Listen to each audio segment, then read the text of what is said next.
Okay. So the issue was the door lock vacuum line here is leaking terribly. And so the golf tee is my plug.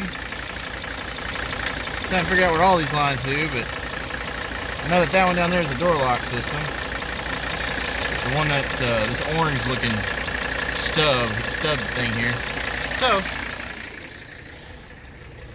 now that I've got my golf tee where it needs to be, it's dead. Perfect.